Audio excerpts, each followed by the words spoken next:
नमस्कार दोस्तों, career plus plus family में आपका बहुत बहुत स्वागत है और मैं हूं आपका दोस्त भारत भूषण। आज जो पहला थ्योरी है वो है सेड इंडेक्स। ठीक है, ध्यान दीजिएगा, याद रखिएगा कि जब भी पावर की बात हो, बेस और पावर की बात हो, तो दो बातें आती हैं। या तो बेस समान होना चाहिए या तो पावर समान होना चाहिए। एकदम पत्थर वाला भाषा में याद रखना है। या तो बेस समान होना चाहिए या तो क्या समान होना चाहिए, पावर समान होना चाहिए। दूसरा बात क्या है कि ये या तो मल्टीप्लिकेशन में यूज होता है या फिर किस में यूज होता है, डिवीजन। तो पहला जो थ्योरी है वो है मल्टीप्लिकेशन बेस्ड। अगर बेस सेम हो जैसे 2 पर पावर 3 इंटू 2 पर पावर 6, तो गुना होने पर पावर जोड़, गुना होने पर पावर क्या कर ले, जोड़। जबकि भाग रहने पर पावर को क्या कर लें, घटा लें। कैसे समझिए इसको, कैसे दिमाग सेट रखना है। 2 की संख्या 3 है, 2 की संख्या 6 है, तो गुना के रूप में अब जब आप देखेंगे तो 2 की संख्या कितनी हो गई, 9 हो गई। उसी प्रकार x पर पावर a बाई x पर पावर b बराबर x पर पावर a माइनस b। इसका एग्जाम्पल देखिए, 7 पर पावर 10 बाई 7 पर पावर 4, तो डायरेक्ट पावर घट जाता है, तो 7 पर पावर क्या हो जाएगा, 6 हो जाएगा। अब इसको तरीके से याद रखिए कि न्यूमरेटर में 7 की संख्या 10 टाइम्स है, जबकि डिनोमिनेटर में 4 टाइम्स है। 4 टाइम्स कट जाएगा, बचेगा कितना, 6 टाइम। इसीलिए जब भाग के रूप में हो, बेस सेम हो, तो पावर परस्पर क्या होता है, घट जाता है। अगला है निगेटिव पावर। अगर पावर में निगेटिव हो तो वो बेस को इन्वर्स कर देता है। जैसे अगर आपका कुछ भी पावर है, a पर पावर -1 है, ये इसको क्या बना देगा, 1/a पर पावर। तो x पर पावर -n है, तो ये माइनस इसको क्या करेगा, बेस को पहले इन्वर्स कर देगा 1/x, और जो n है निगेटिव में था वो किस में कन्वर्ट हो जाएगा, पॉजिटिव में कन्वर्ट। ठीक है, अब base raise to 2 powers, a पर पावर m पर पावर n अगर हो तो a पर पावर mn लिखा जाता है। पावर परस्पर क्या हो जाता है बेटा, गुना हो जाता है। लेकिन यहां थोड़ा सा आपको सतर्क रहना है बच्चों कि अगर आपको बोल दे 2 पर पावर 3 और 2 पर पावर 3, क्या ये सेम है, नहीं। पहला पावर जो होना चाहिए वो ब्रैकेट के अंदर अगर हो तो ये परस्पर गुना हो जाता है। 2 पर पावर कितना हो गया, 6। लेकिन अगर आपका पावर ब्रैकेट के अंदर नहीं है तो इसकी क्रिया ऊपर से नीचे होती, तो सबसे पहले इसका मान निकलेगा 2 पर पावर 3 का मान निकलेगा। तो क्या बन गया, 2 पर पावर क्या, आप देख सकते हैं the second is greater than first. अगर पावर के ऊपर पावर है, पहला पावर अगर ब्रैकेट के अंदर है तो पावर परस्पर गुना हो जाता है। कॉन्सेप्ट क्लियर है, आगे देखें। Multiplication basis to the same power. अगर बेस गुना के रूप में है, कोई पावर आपका दिया हुआ है दोनों पे, तो ये सेम पावर दोनों पे आके चिपक जाएगा। जैसे अगर है a e पर पावर m, तो आप इस बार आप थोड़ा नंबर ले लीजिए। अगर आपका है 2 इंटू 3 पर पावर 3, तो आप लिख सकते हैं 2 पर पावर 3 इंटू 3। ठीक है, फिर से बोल दूं, ये या तो गुना के रूप में लगता है या तो भाग के रूप में लगता है, प्लस या माइनस के रूप में ये बिल्कुल नहीं लगता है। उसी प्रकार देखिए x बटे y पर पावर n है, तो x पर पावर n बटे y पर पावर n। ठीक है, अगर समथिंग बेस्ड 1/, कुछ है 1/b है, तो जो भी आपका डिनोमिनेटर है वो आपका b बेस्ड x, जो डिनोमिनेटर है ये आपका यहाँ पर रूट के अंदर चला जाता है। जैसे मान लीजिए आपका अगर क्यूब रूट ऑफ 8 है, तो आप इसको लिख सकते हैं 8 पर पावर, यहाँ देखिए पेट के अंदर 3 है, ऊपर जाके क्या लिखाएगा, 1/3 लिखा। क्लियर है कि नहीं। और अगर पावर 0 हो, x पर पावर 0 1 और x पर पावर 1 बराबर क्या लिखाता है, x हो जाता है। ठीक है, तो ये कुछ हो गए आपके, ये कुछ हो गए सेड और इंडेक्स के नियम। मान लीजिए अब इस पे मैं कुछ सवाल आपको बता दूं तो गौर से देखते चले जाइएगा। ठीक है, जैसे दे दे क्यूब रूट ऑफ 4 और क्यूब रूट ऑफ 16। अब देख रहे हैं बेस सेम है तो हम लिख सकते हैं क्यूब रूट ऑफ 4 इंटू 16, तो ये हो गया 64 और इसे लिखेंगे 1/3। 1/3 लिखेंगे कि नहीं, अभी बताइए कि जो पावर में है वो 1/समथिंग के फॉर्म में लिखा जाता है। इसे गौर करें, इसे 4 पर पावर क्यूब पर 1/3 तो क्या हो गया आपका। ये टोटल 7 रूल्स हैं जो कि सड और इंडेक्स में बहुत कामगर है। ठीक है, तो चलें और अब हम लोग अगला मंत्र की तरफ जाते हैं कि number in the form of root A plus minus A plus minus A plus minus up to infinity. ठीक है, लेकिन याद रखिएगा when A is multiplication of 2 successive number, तो लगातार संख्या का गुणनफल है। एग्जाम्पल के तौर पे देखिए, इन्फिनिटी तक जा रहा है और ये जो 6 है, 2 लगातार संख्या का गुणनफल है 2 इंटू, ये 12 है तो 3 इंटू, ये 30 है तो 5 इंटू 6 है कि नहीं। तो अगर 2 लगातार संख्या का गुणनफल यहां दिया हो, ध्यान से सुनते चले जाएं, अगर 2 लगातार संख्या का गुणनफल दिया हो तो प्लस रहने पर बड़ी आंसर, प्लस रहने पर बड़ी आंसर, प्लस रहने पर बड़ी आंसर हो, तो इसका आंसर हो जाएगा 3, इसका हो जाएगा 4, इसका हो जाएगा 6। लेकिन अगर यहां पर माइनस होता तो छोटा वाला लिख, माइनस छोटा वाला और प्लस बड़ा वाला होता है। बस एक ही बात याद रखना है कि जो नंबर है तो लगातार संख्या का गुणनफल होना चाहिए। कॉन्सेप्ट क्लियर है आप लोग का। जैसे फिर देखें, ये है आपका 3 इंटू 4 और बीच में प्लस है इसलिए बड़ी संख्या होगी। ये आपका है 6 इंटू 7, अब बीच में चूंकि माइनस है इसलिए छोटी संख्या होगी।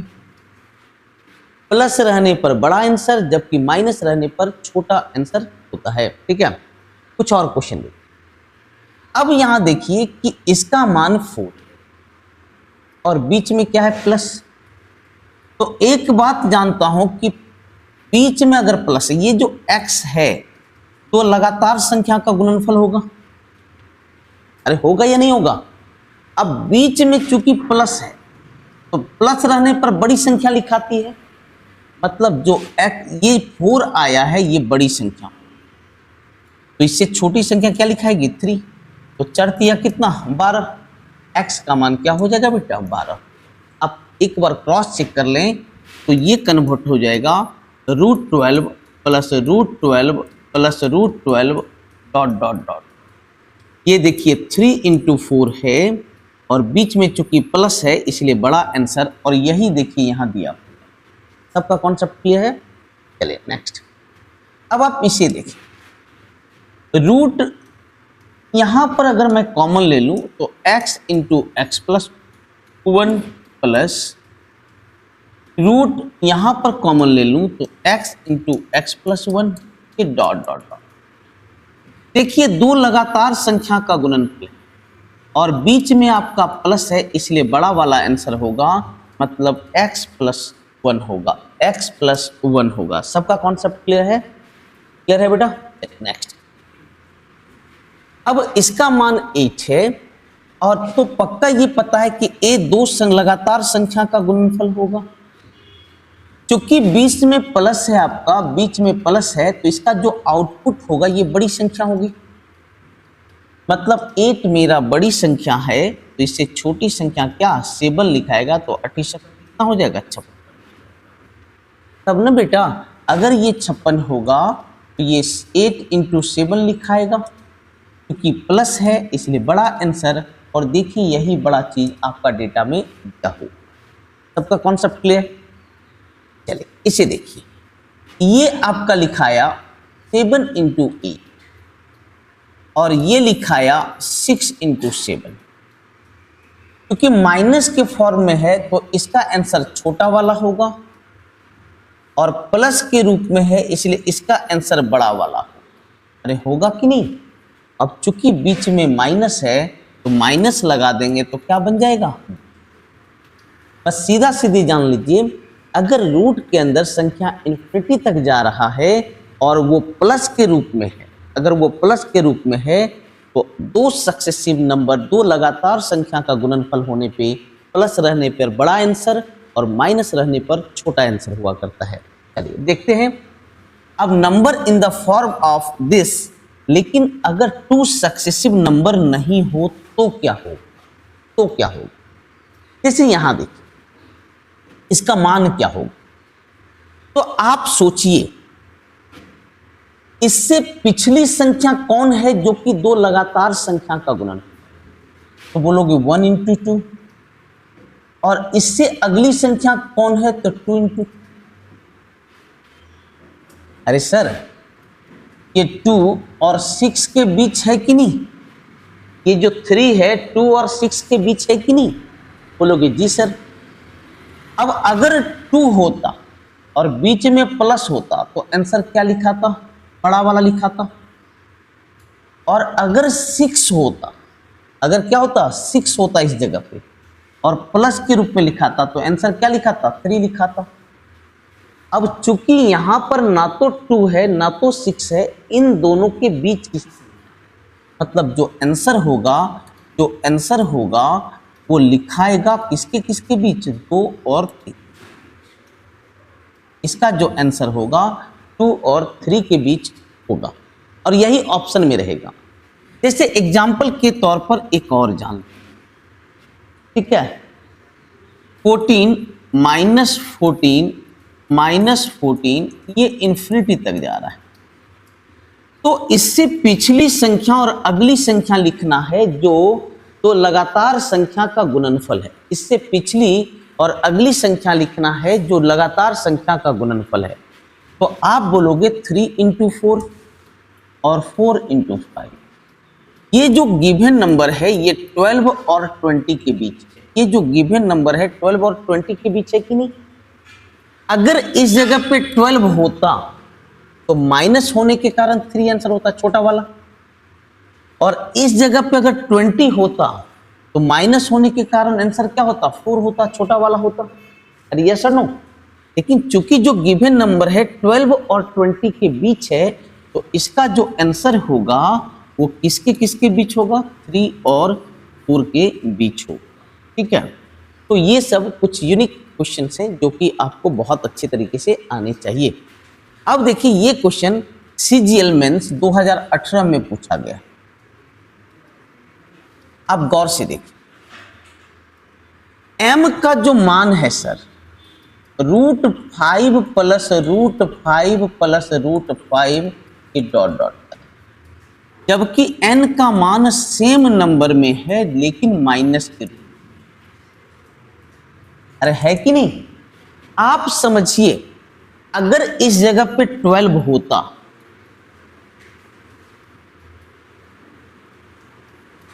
तो प्लस होने पर 12 आपका 3 इंटू 4 में लिखा रहा है तो प्लस रहने पर इसका आंसर 4 होता, जबकि माइनस होने पर क्या आंसर लिखा था? 3 लिखा था। मेरे कहने का क्या मतलब है कि माइनस वाले का मान हमेशा प्लस वाले के मान से 1 कम होता है। किसी पे भी ले लो कि जो भी नंबर हो उससे कोई फर्क नहीं पड़ता है।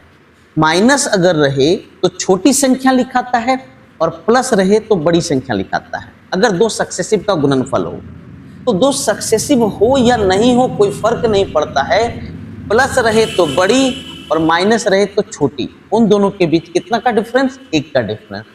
तो बताइए, प्लस वाले m का मान n से 1 अधिक होगा कि नहीं? क्योंकि प्लस में है तो बड़ा वाला और माइनस में है तो छोटा वाला। अरे यस और नो? और बड़ा और छोटा के बीच डिफरेंस कितना का? 1 का। तो हम कह सकते हैं कि m बड़ा है n से, कितना बड़ा है? 1 बड़ा है। तो आप यहाँ से निकाल सकते हैं m minus n minus 1 equal to क्या हो जाएगा, 0 हो जाएगा। ये देखिए CGL 2018 मेंस का एक बेहतरीन क्वेश्चन है। कुछ भी रहे, मान लीजिए इस जगह पे कुछ ऐसा क्वेश्चन रहे, सपोज करो root A plus dot dot dot, ये x है और ये y है, रूट ए माइनस रूट ए इंफिनिटी।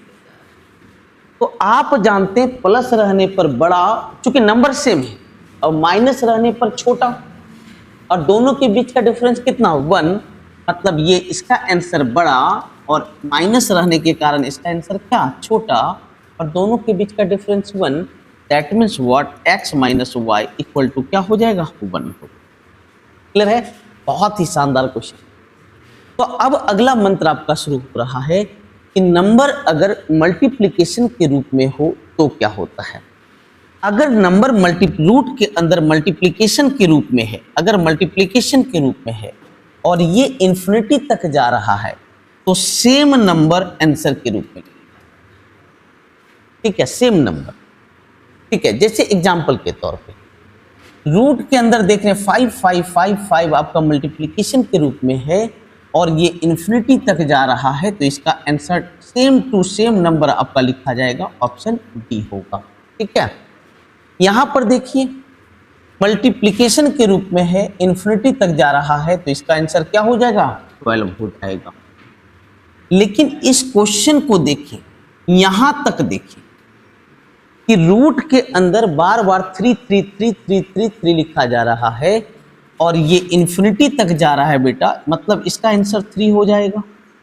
और आगे आपका 3 लिखा हुआ है तो 3:3 क्या हो जाएगा बेटा 9 हो जाएगा। That means what, root A into root A अगर मल्टीप्लिकेशन के रूप में है और इन्फिनिटी तक जा रहा है तो डायरेक्ट आंसर ए ही होता है। और इस फॉर्म को देखिए, इस मंत्र को देखिए, ये 55 नंबर का मंत्र है कि अगर मल्टीप्लिकेशन बेस्ड है लेकिन इन्फिनिटी तक नहीं जा रहा है तो क्या करेंगे। तो इसका थ्योरी को समझिए, जो बेस है उसे लिख दें, कितना टाइम्स रूट है 1 2 3 टाइम्स रूट है, और रूट का मतलब होता है हाफ, पावर हाफ, रूट का मतलब पावर हाफ। कितने टाइम्स हैं 3 टाइम्स हैं, तो पावर क्यूब 3 टाइम्स है इसलिए क्यूब, मतलब हाफ इंटू हाफ आगे 1 माइनस का, यही इसका फॉर्मूला होता है। जैसे इसे देखिए, बेस है 3, कितने टाइम्स रूट है 1 2 3 4 5 टाइम्स रूट है, तो हम लिखेंगे हाफ पर पावर 5 टाइम्स रूट। और रूट का मतलब होता है पावर हाफ, मतलब पावर में हाफ कितने टाइम्स हैं 5 टाइम्स हैं, आगे 1 माइनस कर दो तो हो गया 3 पर पावर 1 माइनस 1/32, मतलब 3 पर पावर 31/30। कॉन्सेप्ट क्लियर है आप लोग का? अरे क्लियर है बेटा? इसे देख, ये मल्टीप्लिकेशन के रूप में है तो इसका डायरेक्ट मान 2 होगा। यहां बेस 2 है, अरे बेस क्या है 2 है, रूट कितनी टाइम्स है 1 2 3 4, मतलब हाफ पर पावर 4 हो गया और आगे 1 माइनस। अरे क्लियर है कि नहीं? अब आप ध्यान दें तो 2 पर पावर 1 माइनस 1/16, मतलब 15/16। अरे क्लियर हुआ कि नहीं? अब देखिए बेस समान है और भाग के रूप में है तो परस्पर पावर घट जाएगा, तो 1 माइनस 15/16, दैट मीन्स व्हाट 2 पर पावर 1/16 होगा। ऑप्शन डी बिल्कुल करेक्ट है। कॉन्सेप्ट क्लियर है? अरे कॉन्सेप्ट क्लियर है, वेरी गुड। इसे देखिए, इसे देखिए, इन्फिनिटी तक नहीं जा रहा है, कितना पावर है 1 2 3 4 5 6, तो हाफ पर पावर 6 1 माइनस आगे कर, तो क्या बन गया 2 पर power 1 minus 1/64, that means what 2 पर पावर 63/60। ये क्वेश्चन आपके लिए छोड़ के जा रहा हूं, इस क्वेश्चन को आप खुद प्रैक्टिस करें। अब अदर फॉर्म में √a अगर अदर फॉर्म में हो तो क्या होगा, तो ध्यान से देखिएगा, गौर से सुनिएगा। यहां पर आप गौर से देखिए, ये देखिए यहां तक प्लस के रूप में, और इसको आप लिखेंगे 6 × 7, इन्फिनिटी तक जा रहा है। और मैं बोला था अभी प्लस के रूप में हो तो बड़ा आंसर होता है, तो ये मेरा बन गया √7 √7 और यहां से यहां तक का मान क्या हो गया, 7 हो गया। अरे क्लियर है कि नहीं। अब देखें गुना के रूप में है, जबकि ये टर्मिनेटिंग पावर है, तो कितने बार रूट है, 1 2 3 टाइम्स रूट है, तो हाफ पर पावर कितनी हो गई, 3 हो गई, 1 माइनस आगे कर, तो हो गया 7 पर पावर 7/8 हो जाएगा, 7 पर पावर 7/8 हो जाएगा। क्लियर है। इसे देखिए, यहां से यहां तक देखिए ये निगेटिव के रूप में है और इसे 3 × 4 लिख सकते हैं। अब चूंकि माइनस है तो छोटा वाला लिखाएगा। क्लियर है कि नहीं। अब देखिए ये नंबर कन्वर्ट हो गया 3 √3 और इसका मान हो गया। अब देखिएगा बच्चों, एकदम गौर से देखिएगा, इस पूरे का मान कितना हो गया, यहां से यहां तक का मान हो गया 3। देखिए 3 1 3 2 3 3 3 1 2 3 और यहां से यहां का मान हो गया 3। अब यहां भी आप नियम मत लगा देना सर, बिल्कुल नहीं, आप गलत साबित हो जाएंगे। अब ये मत बोल देना, यहाँ देखिए बेस चेंज कर गए, यहाँ 3 है, यहाँ 3 है, जबकि यहाँ 9 है, तो इसका मान तो हो गया √9 का मान 3 × 3 9 का रूट फिर क्या होगा 3, अरे होगा कि नहीं, और फिर होगा 3 √3 × 3 9 और फिर इसका √3 होगा, मतलब 3 × 3 बराबर क्या हो जाएगा, 9 हो। तो इन सब छोटी छोटी और मोटी मोटी बातों पे गौर से केयर कीजिएगा, नहीं तो गलत होने के बहुत ज्यादा चांस है। ठीक है, चलिए अब देखिए, अगर आपका प्लस और माइनस दोनों का कॉम्बिनेशन है तो क्या होगा। ये बहुत ही बढ़िया क्वेश्चन है, तो इसका फॉर्मूला होता है √4n - 3 + 1/2। ठीक है, आप देखेंगे सिंगल प्लस वाला सब लोग बता रहे हैं, माइनस वाला सब लोग बता रहे हैं, लेकिन आप इसे जल्दी नहीं देखेंगे, कहीं हो सकता है कहीं आया हो। तो अगर दोनों हो तो ये फॉर्मूला आपको याद रखना होगा, जहां पर कि n बेस नंबर होता है।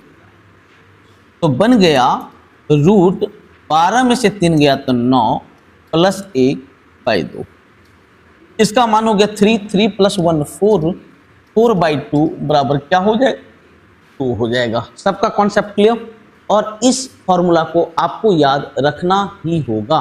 कॉन्सेप्ट क्लियर है। और इस प्रकार आज का थ्योरी यही कंप्लीट होता है। अगर अच्छा लग रहा है अपने मैक्सिमम दोस्तों के बीच शेयर करें, ताकि उन्हें भी इससे फायदा हो सके और आपकी ये फैमिली इसी प्रकार आगे बढ़ते चला जाए। मिलता हूं किसी और टॉपिक के साथ, देखता हूं कि आप लोग यहाँ सुझाव दिए हैं। अगर आप लोग को अच्छा लग रहा है या कहीं बाधा है तो उसे कमेंट सेक्शन में जरूर बताएं। अपना केयर करें, मस्त रहें, व्यस्त रहें। Love you all.